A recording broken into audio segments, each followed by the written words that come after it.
face it, characters in horror movies are pretty stupid. They make bad decisions, leaving you to wonder if they have any brains at all. For example, they never turn on the lights. Roaming around in the dark with a serial killer loose is a much better option, right? They always go into the basement or wander alone in the woods. Anyone out there in those scary woods? Anyone in the basement? Ah! They taunt and encourage the killer to come after them in amazing shows of false bravery. You want some of this? Come and get me, you freak! Yeah, come and get us! They hear sound and have to go investigate. They utter the phrase, Let's split up. of all the dumb things people in horror movies do, this is the dumbest. But if you find yourself stuck in a horror movie, worry not. Today we will be presenting you with a comprehensive guide that'll keep you alive until the credits start rolling. I've always had a special place in my heart for horror movie characters. You have to feel sorry for the poor blokes. Of all the film genres they could have been stuck in, romantic comedies, dramas, biopics. Johnny, sing us a song. Because you're mine, I walk the line. These unlucky chumps respond in the most dark and desolate place of cinematic real estate, the horror movie. And how to survive a horror movie, all the skills to dodge the kills. Horror movie expert Seth Graham-Smith creates a how-to book that's universal appeal, because you just never know when you might end up in a horror movie. How to survive a horror movie, all the skills to dodge the kills. By Seth Graham-Smith. Those of us who become trapped in a horror movie have a choice. We can either line up with the other kid or march into the slaughterhouse, Moo! Or we can fight back. Yes, it's a long way to the final credits. No, the odds aren't in our favor. But that's no reason to lie down and let the filmmakers have their way with us. But you have to be smart. You have to learn the rules of the Terrorverse and make them work in your favor. Choose life. Horror movie characters aren't killed by machete-wielding monsters or reincarnated psychopaths. They're killed by ignorance. Ignorance of the mortal danger that they're in. Ignorance of the fact that they're in a horror movie. So how do you know if you become trapped in a horror movie? Sometimes the signs are unmistakable. For instance, if you're a teenage babysitter, caring for a mute toddler in a remote cabin in the middle of a blizzard. well, an escaped killer who bears a strange resemblance to the boy you and your friends bullied until he fell off an embankment, left for dead years ago, roams the woods. You're probably in a horror movie.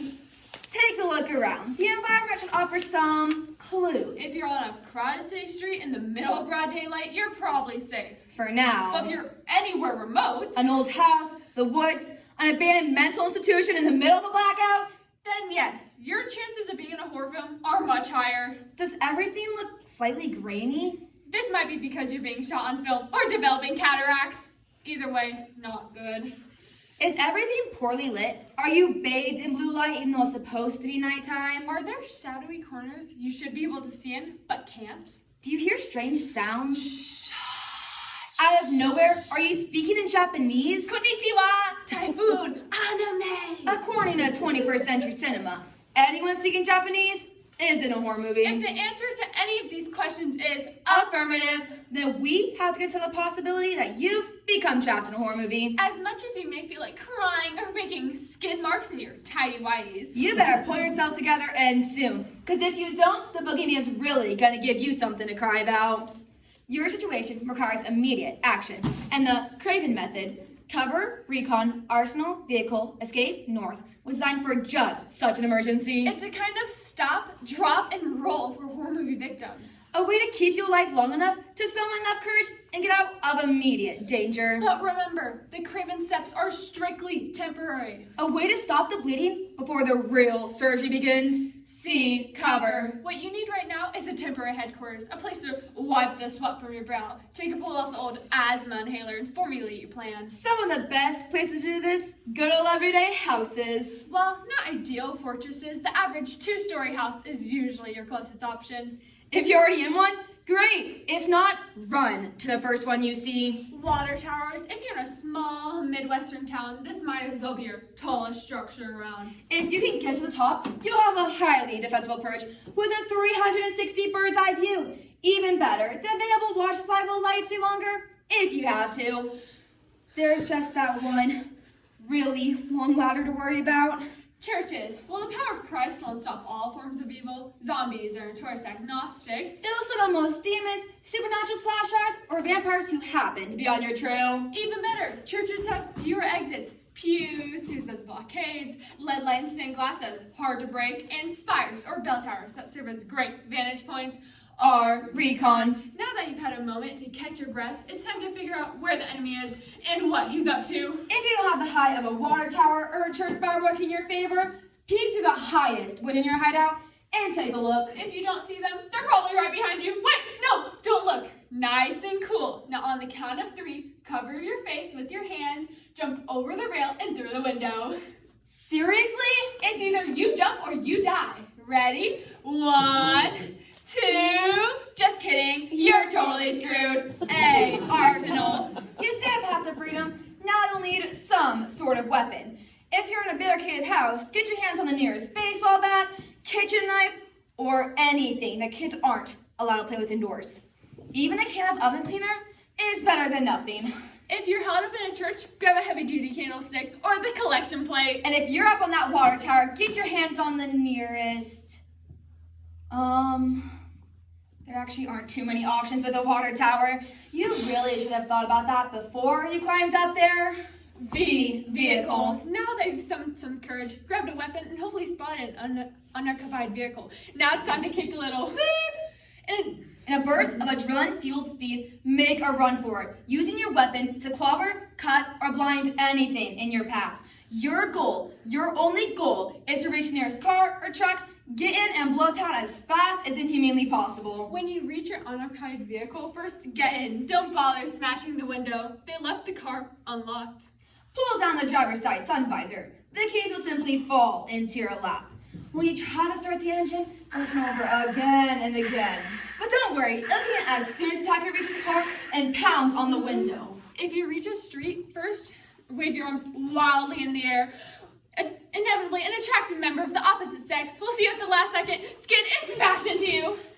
Yes, you're seriously injured, but you've also just scored your love interest. And more importantly, your ride.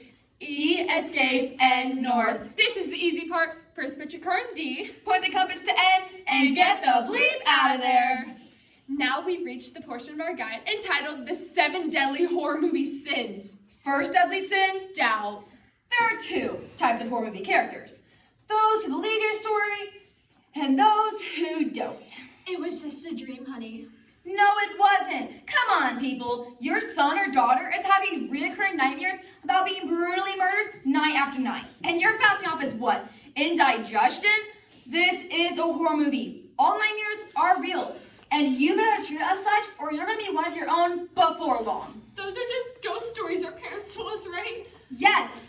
And they just happen to be true. If all the moms and dads in the past 17 years have been telling you not to go into the abandoned mannequin factory, here's an idea. Don't go into the abandoned mannequin factory. Second deadly sin. Machismo.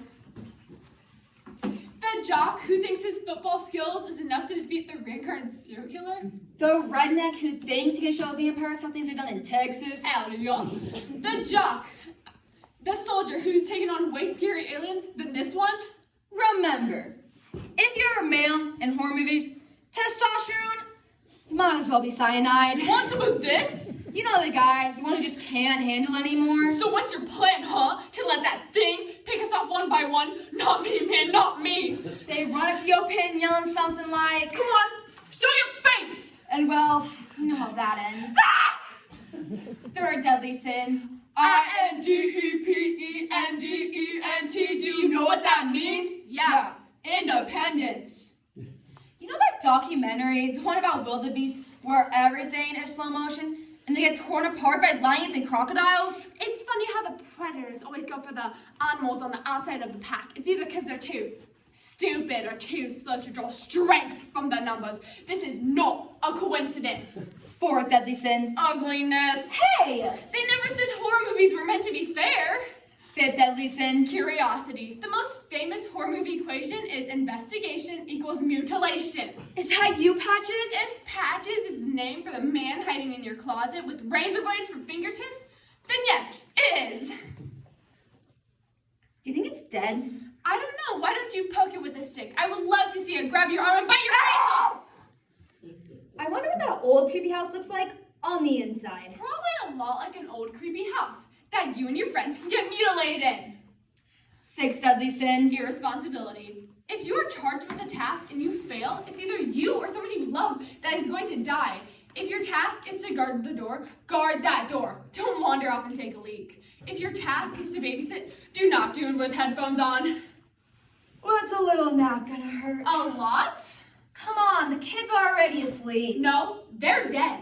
Why do I always get the crappy jobs? Because you're stupid, and you're about to prove that fact by failing at the simple task you were assigned. 7 deadly sin, vehicular sex. Do it and die. So, when do you know it's safe? When the creds are rolling in front of your eyes? When you hear applause? When the killer finally takes off their mask, shakes your hand, and says, "Nice working with you"? No, it's never safe. Once you're in the Terrorverse, you're in for good. Even after the movie that has called you there has wrapped. So, you've seen the final credits. Great. You'll lead a long and peaceful life, especially if your movie bombs at the box office. But there's always that possibility, however slight, that you'll be called back for sequels. Ask Jamie Lee Curtis. Screenwriters will keep writing up new villains and new killing methods. Directors will keep getting sleeker and bloodier. And the enemy will keep their fangs and machetes razor sharp. You better keep your skills the same way.